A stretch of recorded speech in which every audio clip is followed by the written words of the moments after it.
मी राजू पडवळ. आपण पाहतात Ramai television YouTube channel. Ramai television YouTube channel मध्ये आपणा सर्वांचं मनपूर्वक स्वागत.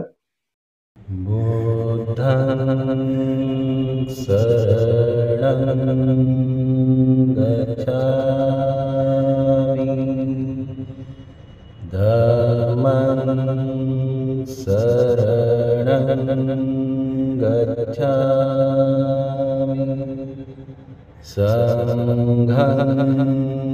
शरणं गच्छामि.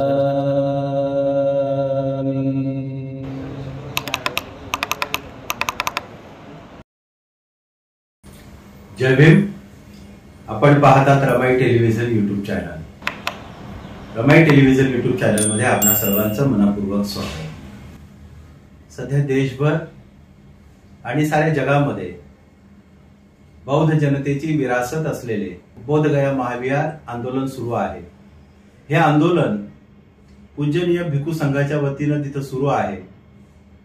हे आंदोलन आता जगभर फैलावत आहे आणि त्याचाच एक भाग म्हणून तारीख 18 मार्च 2025 रोजी बोधगया महाविहार मुक्ती आंदोलन तालुका पनवेल यांच्या वतीनं डॉक्टर बाबासाहेब आंबेडकर पुतळा जुना पनवेल येथून सकाळी 9 वाजल्यापासून रॅली सुरू होते, मोर्चा सुरू होतोय आणि हा मोर्चा प्रांताधिकारी पनवेल यांच्या कार्यालयावर जाणार आहे. बोधगया महाविहार मुक्ती आंदोलन तालुका पनवेल या आंदोलनाचे निमंत्रक, ज्यांनी या आंदोलनाची पनवेल तालुक्यामध्ये सगळ्यात पहिली हाक दिली, ते सन्माननीय नेते, आंबेडकरी समाजाचा आवाज, आंबेडकरी समाजाचे नेते आदरणीय आयुष्यमान प्रभाकरजी कांबळे साहेब आपल्या सोबत आहेत. आपण त्यांना येऊ घातलेल्या 18 मार्च 2025 रोजीच्या पनवेल तालुक्यातल्या बोधगया महाविहार युद्ध आंदोलनाविषयी त्यांच्या नक्की काय भूमिका आहे, नक्की काय आंदोलन आहे, याविषयी आपण त्यांच्याकडे चर्चा करणार आहोत. सर जय भीम. नक्की हे मुक्ती आंदोलन काय आहे? बोधगया महाविहार मुक्ती आंदोलन नक्की काय आहे? खरं पाहिलं तर बोधगया महाविहार आंदोलन हा पनवेल तालुक्याच्या वतीने तमाम बौद्ध बांधवांना सोबत घेऊन आपण करत आहोत. वास्तविक बोधगया जो विहार आहे हा बौद्धांची आरसिकता आहे. संपूर्ण बौद्ध समाजाला अभिप्रेत असलेलं तिथे विहार आहे बिहार मधलं. आणि तिथे 1949च्या कायद्यानुसार आजही तिथे एकूण 9 निमंत्रित पदाधिकारी असतात. त्याच्यामध्ये 4 हिंदू आहेत, 4 बौद्ध आहेत आणि एक त्या जिल्ह्याचा कलेक्टर आहे. वास्तविक पाहता 1949च्या नुसार तो जेव्हा भारतीय संविधान डॉक्टर बाबासाहेब आंबेडकरांनी दिला तेव्हा तो कायदा तिथंच संपुष्टात आला आणि म्हणून तो संपूर्ण विहार बौद्धांच्या ताब्यामध्ये द्यायला पाहिजे. त्यासाठी हा संपूर्ण देशामध्ये नव्हे तर जगामध्ये हा आंदोलन सुरू चालू आहे आणि त्याचाच एक भाग म्हणून आम्ही पनवेलमध्ये ह्या आंदोलनाकडे पाहतो. पनवेलमध्ये जे काय तुम्ही आंदोलन घेतलंय 18 मार्च 2025 ला सकाळी 9 वाजल्यापासून जी काय रॅली निघणार आहे डॉक्टर बाबासाहेब आंबेडकर पुतळ्यापासून ते प्रांत अधिकारी कार्यालयापर्यंत, हे नक्की काय स्वरूप असेल या रॅलीचं? या मोर्चाचं स्वरूप काय असेल नक्की? बघा, मंगळवार दिनांक 18 मार्च 2025 रोजी सकाळी डॉक्टर बाबासाहेब आंबेडकरांच्या पुतळ्यापासून छत्रपती शिवाजी महाराजांचा पुतळा, तिथून आदर्श हॉटेल, तिथून जय भारत नाका, तिथून महानगरपालिका, त्या रोडनी सरळ प्रांत कार्यालयावरती हा मोर्चा जाणार आहे. आम्ही संपूर्ण पनवेल तालुक्याच्या वतीने हा मोर्चाचं आयोजन केलेलं आहे. ह्या आयोजनामध्ये कुठलाही राजकीय पक्ष नाहीये. फक्त आणि फक्त डॉक्टर बाबासाहेब आंबेडकर आणि गौतम बुद्धांच्या धम्मावरती चालणाऱ्या ज्यांना अभिप्रेत असलेले हा मोर्चा आम्ही ह्या ठिकाणी नियोजित केलेला आहे. आणि बहुसंख्येने हा मोर्चा ना भूतो ना भविष्य अशा पद्धतीने होणार आहे. कारण संपूर्ण आंबेडकरी जनतेने हा मोर्चा आता हातात घेतलेला आहे. याची सुरुवात जरी मी केलेली असेल तरी आता मात्र संपूर्ण या मोर्चाची जिम्मेदारी आंबेडकरी समाजाने घेतलेली आहे. आणि आपल्याला माहित आहे की एकदा का आंबेडकरी समाजाने एखादी गोष्ट करायचा निर्णय घेतला की ते मात्र कोणाच्या बापालाही ऐकत नाहीत. आणि याचे अनेक उदाहरण आपण भीमा कोरेगाव पासून अनेक ठिकाणी पाहिलेले आहेत. त्याच धर्तीवरती येणाऱ्या 18 तारखेचा मोर्चा होईल. नक्की मोर्चाचं नियोजन करण्याकरता काय बैठकांचं वगैरे आयोजन होत आहे का? 13 तारखेला आपण एक बैठकीचं आयोजन घेतलेला आणि त्याच्या अगोदर ती आमचे एक मित्र आहेत कुणाल लोंढे साहेब, ते राहायला करंजड्याला आहेत, त्यांनी सुरुवात केलेली. परंतु त्यांनी 2 मीटिंग घेतल्या, पाहिजे तसा उत्स्फूर्त पाठिंबा मिळाला नाही आणि कुठेतरी आंदोलन भरकटतंय किंवा आंदोलन होईल की नाही याची जेव्हा शंका माझ्या मनामध्ये आली तर मी माझ्या जवळच्या सहकार्यांशी संपर्क साधला आणि सांगितला की आपण सर्वांनी राजकीय चप्पल बाहेर काढून फक्त बौद्ध बांधव म्हणून हा मोर्चाचं नियोजन करूया.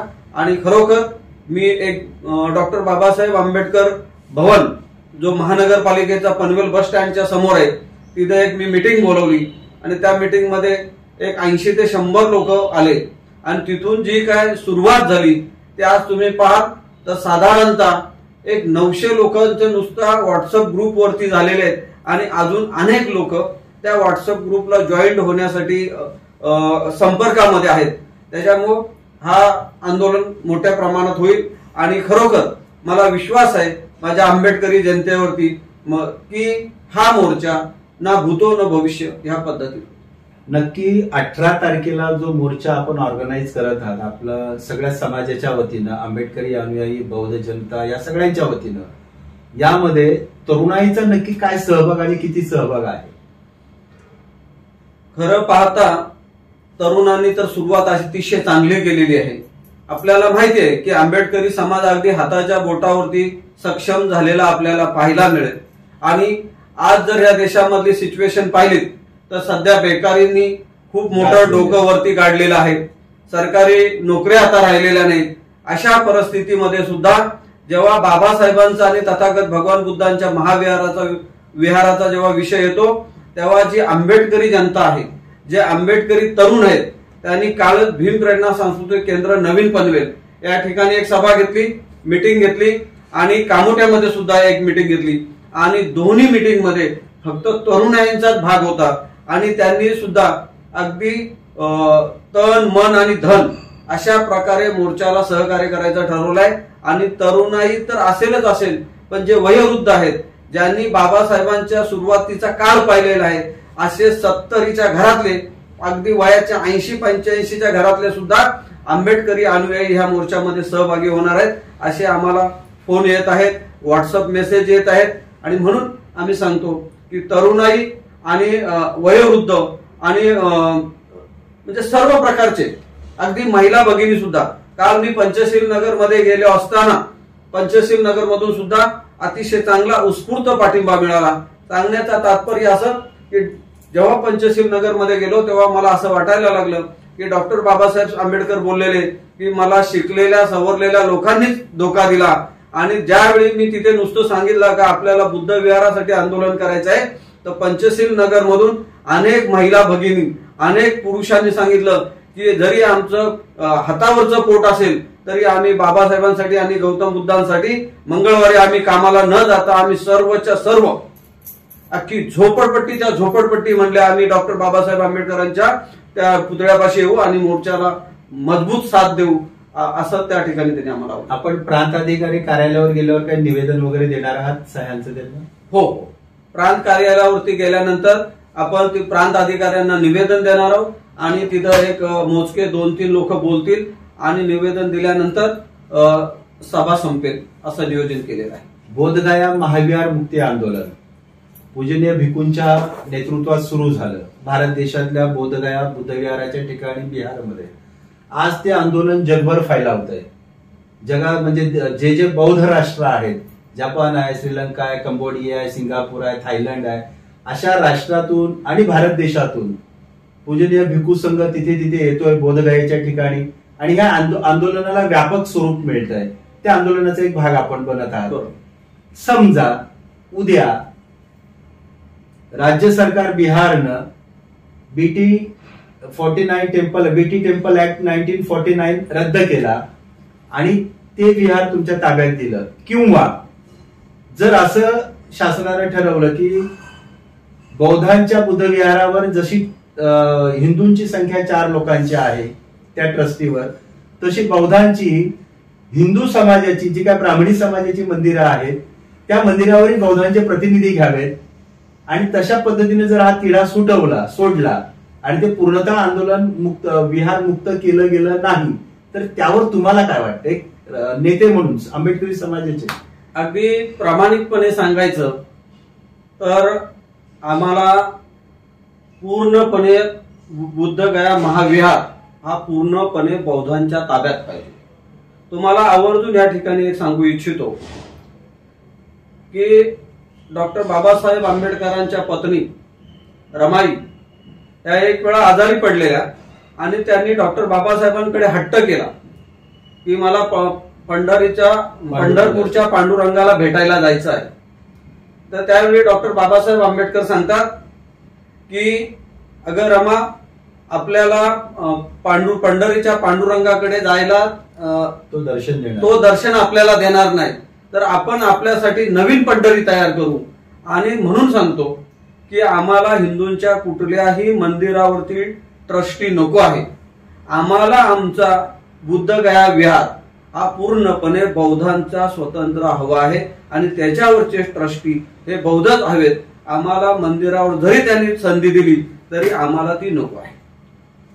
धन्यवाद सर. आपण जो थोडक्या वेळात जे काही आपल्या आंदोलनाची पार्श्वभूमी मांडली त्याबद्दल आपले मनपूर्वक आभार. रमाई टेलिव्हिजनच्या वतीनं आपण जो वेळ दिला टेलिव्हिजनला त्याबद्दल आपलं अभिनंदन, आणि आपलं आंदोलन यशस्वी व्हावं, हे महाबोधी बुद्ध विहार बौद्धांच्या ताब्यात मिळावं या सदिच्छासह आपले आभार.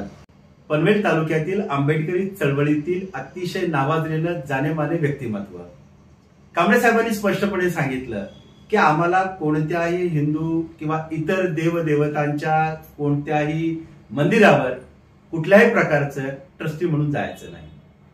बाबासाहेबांनी रमाईला सांगितलं की अगर रामू, तो पंढरपूरचा विठ्ठल आपल्याला काही दर्शन देणार नाही, आपण आपलं नवं पंढरपूर इथे निर्माण करू.